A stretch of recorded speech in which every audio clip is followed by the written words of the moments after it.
And my past was telling me what? Well, dude, you can't invest this big in yourself because you've never done it before and you don't have the clients yet. Where are the clients, right? What if like all these fears and scarcities from the past came?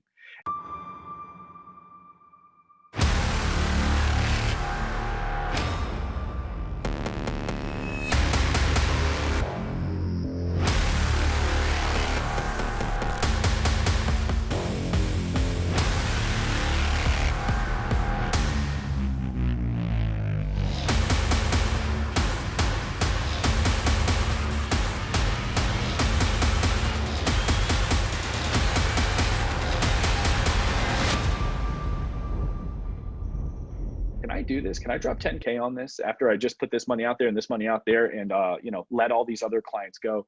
She had never seen me close high ticket clients before. She had never seen me master the craft of being a one-on-one performance coach.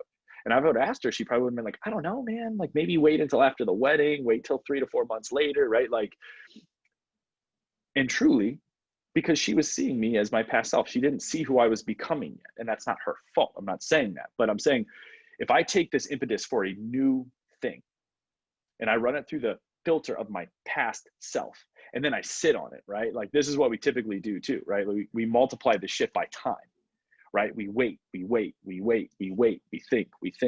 But what is thinking? It's running the gears of the past analytical mind, right? Heavily influenced by past thoughts, past experiences, subconscious limits, right? And then we end up going,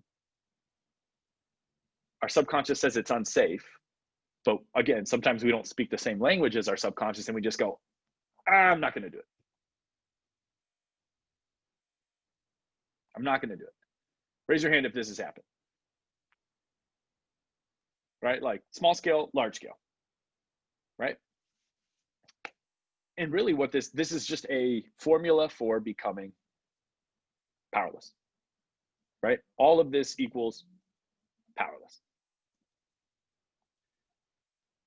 And so I say all of this to say, guys, if you're going to do something, fucking do the thing.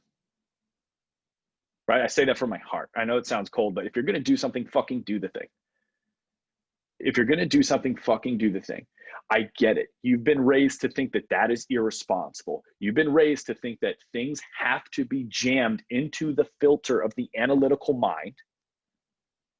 But again, zoom out. What is that? When we think about it, what are we doing? Who are we thinking as? Right?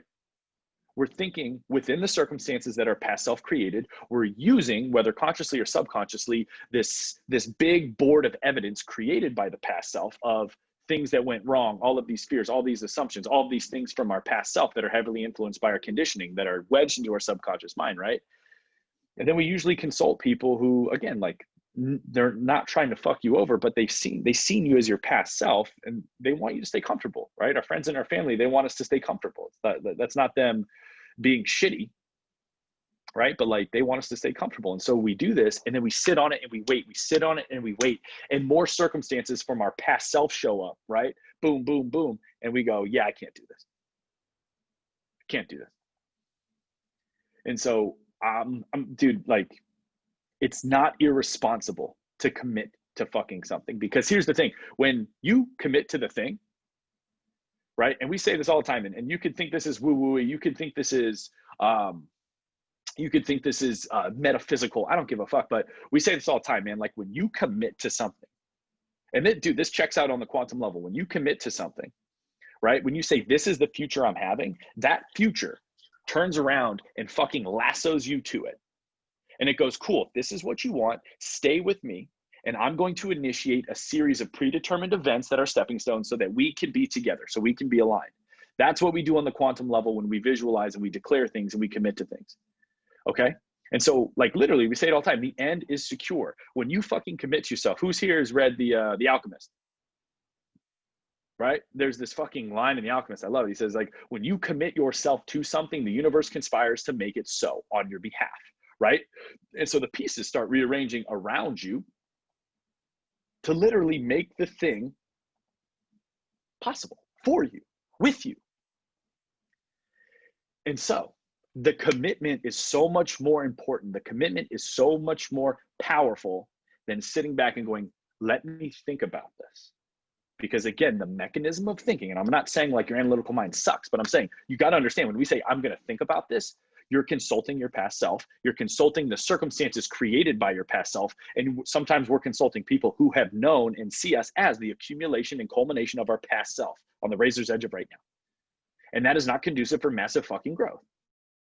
And I'm not saying be reckless, and I'm not saying say fuck it, but I am saying when you are waiting and thinking about it, know who you're actually fucking consulting. It is your past self. And remember, your past self has one ulterior motive. Copy and paste. I want next year to look like last year. That's all your subconscious wants. That's all your ego wants. Your past self wants that. And we say it all the time, not because you suck, not because you're a loser. Like, this is the human mind on default, what it wants. Wants repetition. It wants familiarity. Familiar situations, familiar challenges, because familiar challenges, we already know how to solve those, right? And so the reason why we move so fast here at Wake Up Wealthy as a company is because, like, dude, we just, like, I don't give a fuck what current circumstances are. Wake Up Wealthy from last month created those circumstances, so why would we consult our past self to know what we're capable of going forward, right? It doesn't make sense. Don't fucking do that, right? We use Evolvo 3 as a perfect example. It hadn't existed yet. Our venue was pulled out from under us like 3.5 weeks before the event. And we're like, dude, it's just going to be fucking awesome. We are committing to putting on the highest caliber event we've ever have as a company in a new place without our mentor, Nick. We just fucking did it. And it was flawless. It was beautiful, right? In March, when COVID happened, we literally committed. We're not going to be touched by COVID. I just don't give a fuck. It's just not going to be a thing that impacts our business. We committed to that. We committed to that blindly, to the exclusion of everything else. Record month April, record month May, June, like bang, bang, bang, bang, right? The commitment is everything. Loyalty to the commitment is everything. You're either loyal to the commitment or you're loyal to the filter of the past self regurgitating old bullshit that you never asked for onto what dreams you could possibly have.